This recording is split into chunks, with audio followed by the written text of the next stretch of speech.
Les treballadores d'atenció primària som responsables i estem compromeses amb la nostra feina i amb la població a la que atenem. Creiem en el valor a la nostra tasca, en l'atenció global de les famílies i la comunitat des de la perspectiva biopsicosocial i espiritual. Defensem una sanitat 100% pública i universal. La característica de les treballadores de l'atenció primària és la nostra capacitat d'adaptació, transformació i evolució a la nostra feina, ja que estem fent front a tota una pandèmia malgrat totes les dificultats, les pròpies d'una epidèmia d'un virus desconegut fins a les imposades per la incompetència de la classe política. Ens organitzem, si podem, en equips interdisciplinaris com ara les UBA3, unitats de treball que inclouen professionals de gestió i serveis, infermeres i metgesses. Ampliem la nostra cartera de serveis fent controls de síndrom, cirurgia menor, infiltracions, dermatoscòpia, ecografies. Ho assumim com a propi, sense els recursos necessaris, amb la finalitat d'evitar desplaçaments, escurçant les llistes d'espera i augmentant la nostra capacitat de resolució. Continuem treballant amb la dificultat que suposa la manca d'autonomia en la prescripció, la limitació imposada pels proveïdors secundaris per a fer estudis complementaris en els nostres pacients que ho requereixin, donada la dificultat per incidir a la llista d'espera, la manca de reconeixement en la capacitat resolutiva de les infermeres i el menysteniment en el reconeixement de les auxiliars administratives a la desburocratització de les consultes. Des de la reforma d'atenció primària, continuem aprofundint en el maneig dels pacients amb malalties cròniques i patologies terminals. Per exemple, elaborant informes per a garantir que respectin les decisions terapèutiques d'aquests pacients a tots els nivells assistencials. Constantment insistim a coordinar-nos amb tots els nivells assistencials. Tasca gens fàcil, tant virtualment com presencialment, per a fer possible un seguiment acurat i centrat en les persones, en els seus desitjos i necessitats. I aquesta enorme tasca s'ha dut a terme durant més d'una dècada d'infradotació pressupostària, que ha precipitat en una progressiva pèrdua de recursos i de professionals. Des del Fòrum Català de l'Atenció Primària es reivindica, tot seguint les recomanacions internacionals, que s'hauria de destinar el 25% de la despesa pública als equips d'atenció primària. Recordem que aquesta xifra està molt lluny del que se'ns ha assignat als pressupostos del 2020, tot i el discurs repetitiu sobre la importància de l'atenció primària en boca dels polítics. Durant la crisi sanitària, degut a la pandèmia del coronavirus, la capacitat resolutiva de l'atenció primària s'ha posat al límit de les seves possibilitats.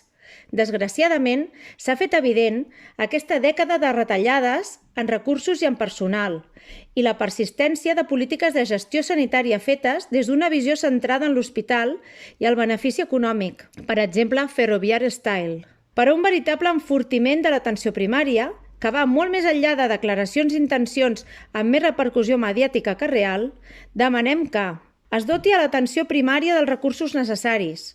Això ha de permetre garantir unes condicions adequades per les treballadores que actualment pateixen unes càrregues de treball incompatibles amb l'atenció de qualitat.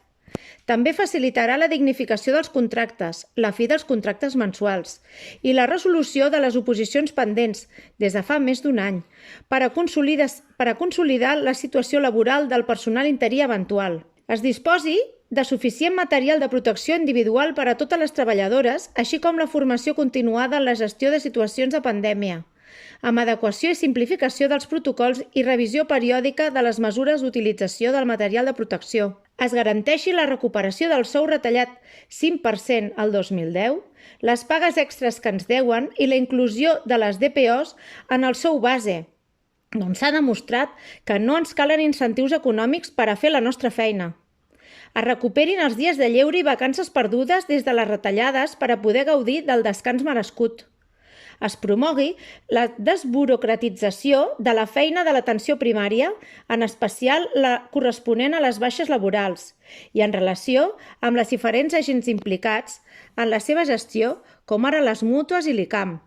Fins i tot, en una situació d'estat d'alarma i crisi sanitària, ens han continuat condemnant mitjançant canvis constants de normatives i codificacions diagnòstiques referents a les situacions relacionades amb la Covid-19, a més de perpetuar mecanismes de control sobre les baixes.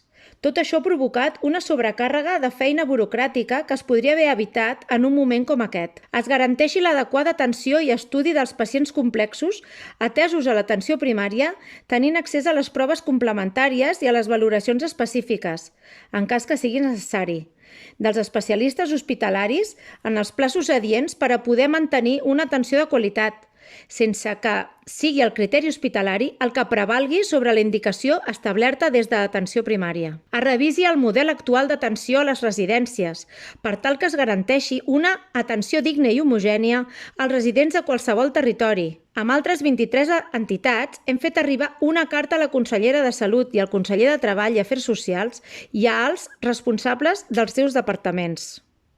S'obrin tots els CAP en tot el seu horari i es mantingui l'horari d'atenció fins a les 8 del vespre per garantir l'accessibilitat a tota la població, sobretot a la classe treballadora.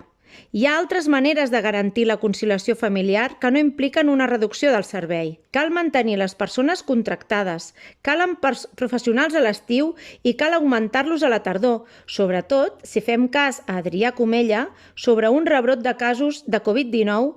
No especulem, ho donem per assegurat que hi serà. S'avaluï de manera immediata el risc psicosocial després del primer embat de la pandèmia i s'apliquin les mesures preventives.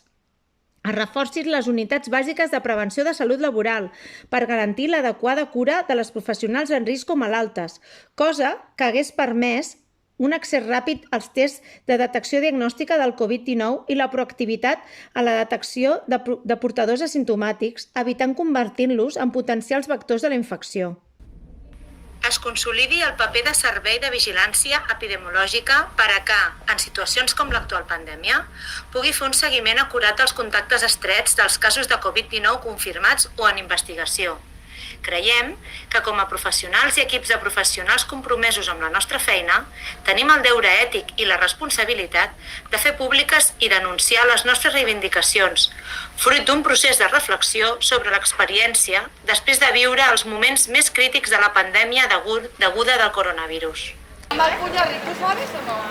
¿O es demasiado del otro? Con la izquierda, ¿no?